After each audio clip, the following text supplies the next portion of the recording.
Ay, ano pala, nilagyan ko to ng brown sugar tsaka baking soda. Tsaka tubig. Baking soda tsaka brown sugar. Para ipainom sa manok. Magkuha tayo ng dahon ng saging para ipakain sa kambing. I-snack nila. Yan.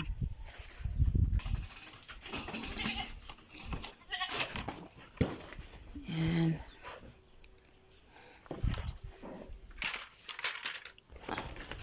Ito na yung ano nila. Pananghalian. Ay. Ay, hindi ito pananghalian. Hapunan na nila yan. Mamaya.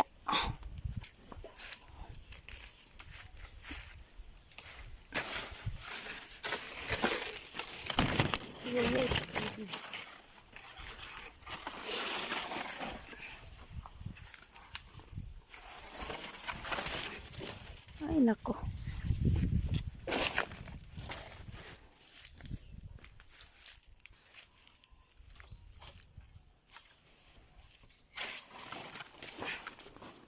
Yan, hulog na isa.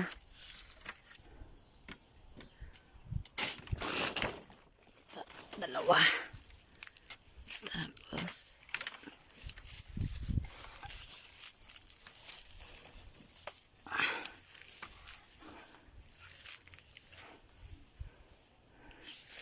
dito tayo.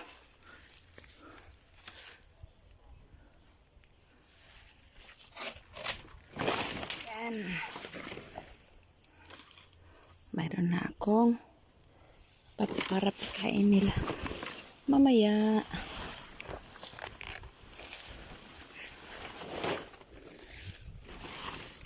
Marami ng dahon.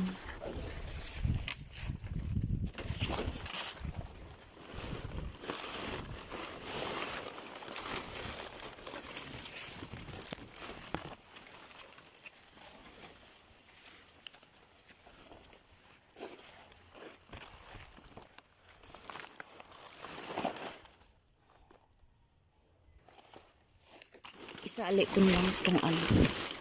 Isali ko lang itong medyo laya kasi kainin din to niya.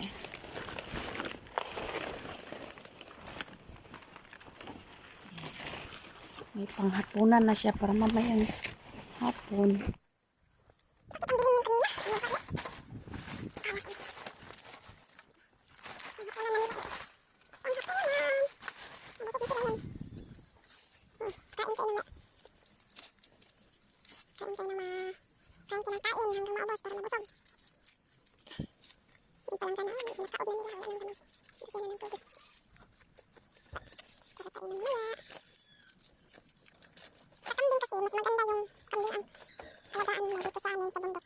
Kagaya ko na hindi ko na kaya magkuha ng alaga pa ng baka kasi yung baka mapili sa pagkain.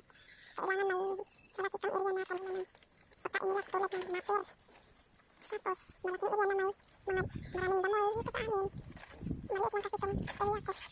Area namin na pangkambing yan talaga siya. Yung mga puno ng saging akong tanim. Yung mga dahon na matanda na. Yan ang kinukuha ko pagkain sa kanila. Minsan magkuha ako ng doon sa baba. Sa pares na maraming ibang klaseng damo doon. Mga kahoy, dahon.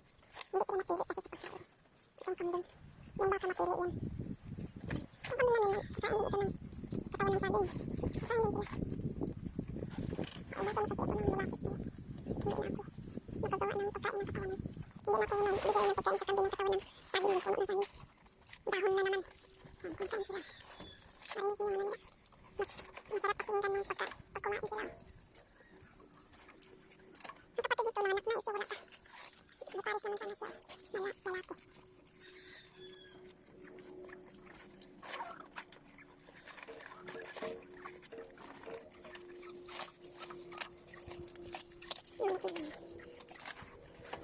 Tapos manok namin na shamu.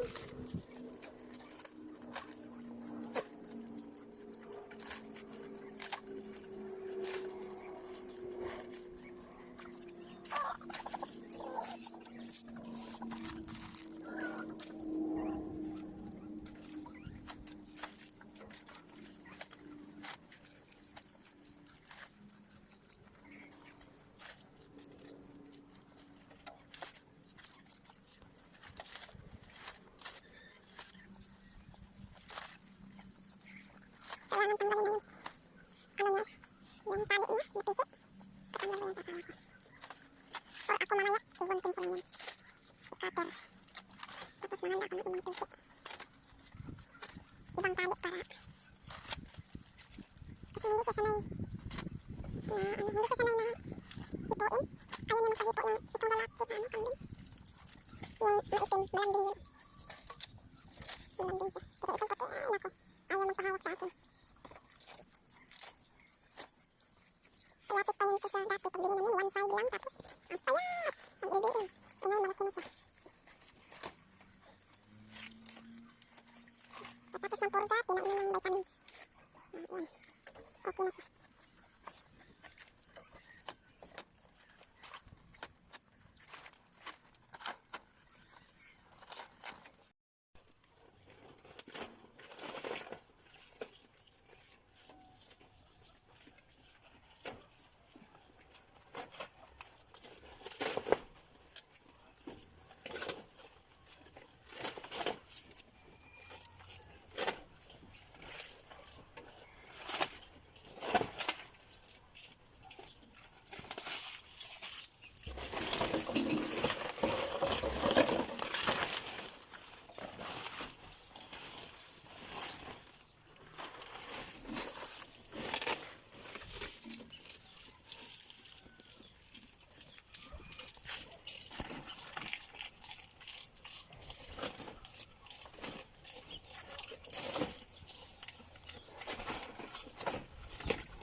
Yung kambing namin dito, may boxes, may ano sila, bahay, may higaan.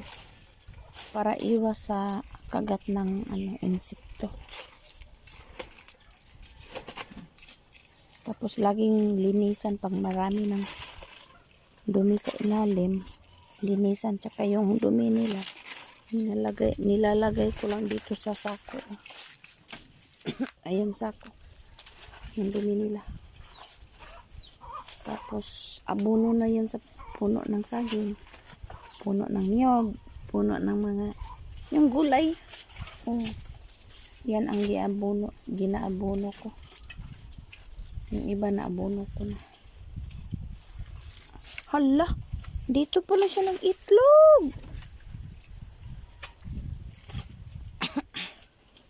Ano man tong manok na ito? Nabasa na naman ito. Ang daming itlog niya, nilipat namin sa pugad. Di naman iniitlog sa pugad. Kakainis naman itong manok na ito.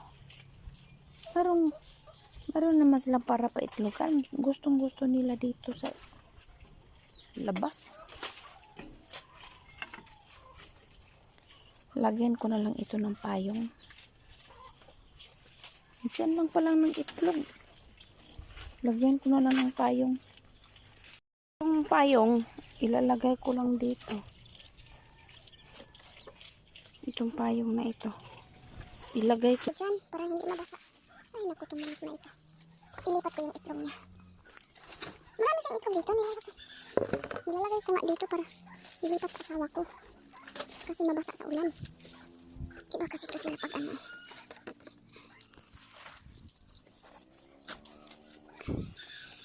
Ayan, marami na yan siyang itlog. Mayroon pang dalawa doon. Lagi pa siyang nag-itlog. Ilan na to? 5.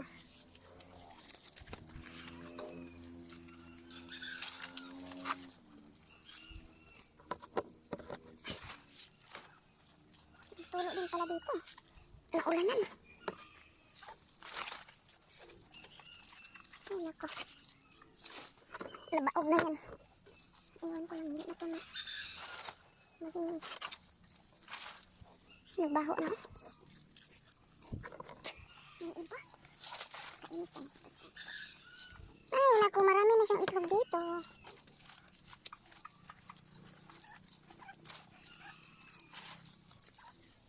Ah, daming itlog niya.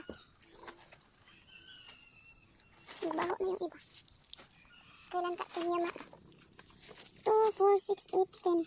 2, 4, 6, 18, 12, 14, 16, 18, 20. Ika-20 itong bago. Ay, nako.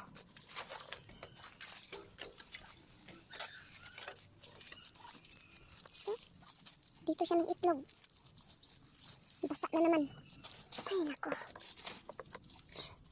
Lagyan ko yan ng ano, tangad. Yung lemongrass. Kuha ko ng lemongrass. Para ano siya. Mainit masyado dito sa amin. Grabe kainit. Ganyanin ko naman ito kahit.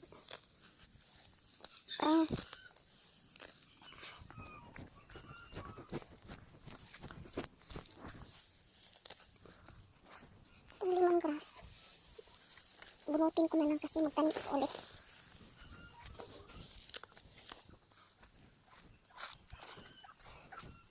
Ilalagay ko dito. Ito kalapit siya. Gusto yung itlog.